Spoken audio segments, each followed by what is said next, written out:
that raised millions for him and his party, despite paralyzing stage fright and her own abiding fear that someday she would be assassinated on stage. She had defended him against charges that now threatened to topple his presidency. She had not put up a fight when Hillary Clinton, furious that Streisand had been an overnight guest of her husband's at the White House, while the First Lady was at her dying father's bedside in Arkansas, reportedly banned Barbara from staying at the executive mansion. And while speculation ran rampant about the true nature of her relationship with the president, Streisand gallantly held her tongue. She had even befriended his mother and consoled him following her death from breast cancer in 1994. After all Barbara had done for him, and had been through with him, Bill Clinton had no intention of altering the dates of his 9-day visit to China so that he could attend her wedding to James Brolin. Nor was there any point in postponing the ceremony in hopes of catching Clinton on his way back from China. The president was simply unavailable. It came as less of a surprise that Hillary, who had always been suspicious of Barbara's motives in cozying up to Bill, also turned down the invitation. As it happened, both the First Lady and First Daughter, Chelsea Clinton, would be heading for China at the end of June 1998. There was one Clinton who would be attending Barbara's wedding, Bill's little brother Roger, a failed rocker who once did prison time for selling cocaine. "She was disappointed, of course," said an Arkansas friend of the Clintons, "but I think she understood that there was no way Bill could postpone that trip to China, even for her." Barbara was not about to complain directly to the president. She had other ways of coping with disappointment. She took her frustrations out on the hired help and, whenever possible, on the press. July 1st, 1998, Malibu. A squadron of press helicopters churned high above Malibu's Point Dume, the din from their rotors competing with the relentless banshee shriek of White Zombie's Thunder Kiss 65. It was not enough that reporters were held back by barricades 50 yards down the road from the sprawling Mediterranean-style estate. On Barbara's orders, a large black van equipped with gigantic speakers was parked within a few feet of the barricades, blasting heavy metal so that it was virtually impossible for television reporters to file their stories. Neighbors seethed, but no matter. The black van was parked far enough away so as not to disturb the mistress of the house, or her guests. "Can they do this?" she had pleaded to anyone who would listen. "Can they fly over my house like that and take pictures of my goddamn wedding?" Legally, reporters were well within their rights to do so, as long as the helicopters did not descend below what was considered a safe altitude of 500 feet. Still, Streisand publicist Dick Gutman had warned them to keep their distance, so sacred vows can be heard. Since the press was not about to comply, Barbara decided the ear-splitting White Zombie counterattack was her only recourse. While hapless reporters shouted into their microphones, straining to be heard over the mayhem outside, beefy, grim-faced security guards in dark suits and sunglasses manned the front entrance of Streisand's estate, matching names to lists, checking badges, and muttering into walkie-talkies. They were just part of the 60-member security force hired to police the property, as if it were a U.S. embassy under siege. Behind the walls of the embattled compound, another, even larger army of floral arrangers, musicians, bartenders, cooks, busboys, waitresses, handymen, and parking valets scurried about as they prepared to man their posts. At the center of it all, the tiny figure in bathrobe and slippers strode purposefully down one of the brick walkways that snaked across the grounds, trailing a hand-wringing cadre of caterers and gardeners in her wake. It had been 2 years to the day since she first met veteran television star James Brolin, and Barbra Streisand wanted nothing less for their wedding than she wanted for every other project she undertook: perfection.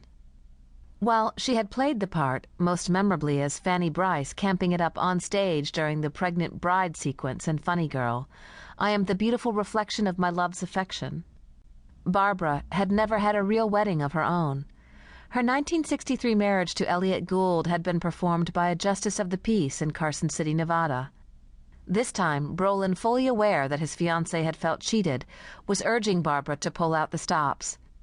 The groom's disarming naivete notwithstanding, Barbara was more sensitive to the perception of any 56-year-old woman, much less one of the world's most famous, wealthy, and powerful ones, trying to play the blushing bride. It was a daunting assignment, but one that Barbara believed she could pull off. There was only one requirement, that everyone do exactly what she told them to do. Control. It was the one thing Barbra Streisand had sought to assert, with varying degrees of success, in every facet of her life. Control over her art and, by extension, over her career, over the music she recorded, the movies she made, the concerts she gave. Control over her fortune, now estimated at more than $120 million, and total command of all that entailed, the details of every clause in every contract, of every share of stock purchased, of every acre acquired, of every dollar doled out to charity. Control of her environment, right down to the subtle gradations of color in the roses grown at her sprawling Malibu estate. Control over her own psyche, though, after more than 30 years of therapy, that seemed as elusive as ever. Control over her spirituality, rooted in Judaism, and a yearning to connect with a father she never knew. Barbara even strove to assert control in the realms of politics and national policy, or at least as much of it as she could acquire through the judicious application of her talent and fame. As the country's single most important celebrity fundraiser, she had the ear of every Democrat from the President of the United States on down. When it came to her romantic life, however, Barbara seemed to be anything but in control. After her marriage to Elliot Gould ended in divorce in 1971, Streisand careened from one failed affair to another, some lasting years, others a matter of days, until finally admitting to herself in 1996 that her love life was probably over. "I was liking my solitude," she said. "Maybe a relationship was something I could never have, and that was okay." After 2 failed marriages of his own, James Brolin was pretty much resigned to the same thing. "All I needed was the newspaper, a great cup of coffee, and a view of the ocean," said the ruggedly handsome 58-year-old actor. "For the first time, I wasn't worrying about when I was going to find someone who made me complete." It was at this point, when neither was looking for romance, that they found it. Within 2 minutes, after he was seated next to Barbara at a dinner party, Brolin recalled, "I was totally infatuated." Before long, he was calling her Beezer, the rough slang equivalent of schnoz, and incredibly, a smitten Streisand embraced her unkind-seeming new nickname. Over the course of their 2-year relationship, she had undergone a major transformation. According to friends, Barbara was less prone to the soul-destroying lows and the manic highs. The aw-shucks, laid-back lover had made her more mellow, more serene. Maybe not so serene today, just 4 hours before her wedding. To be sure, for someone whose tantrums and demands were the stuff of legend, Barbara seemed remarkably sane. But that didn't mean that Streisand, who often said that she welcomed anxiety as a constant companion, was entirely immune to pre-wedding jitters. Like every other bride, she had agonized over the guest list, over the vows, over the flowers, and the lighting, and the food, and the music. And like every other bride, she had the capacity to strike terror in the heart of anyone who, either by design or through incompetence, might do anything to spoil her perfect day. Her instructions had been characteristically precise, and no one paid closer attention to detail.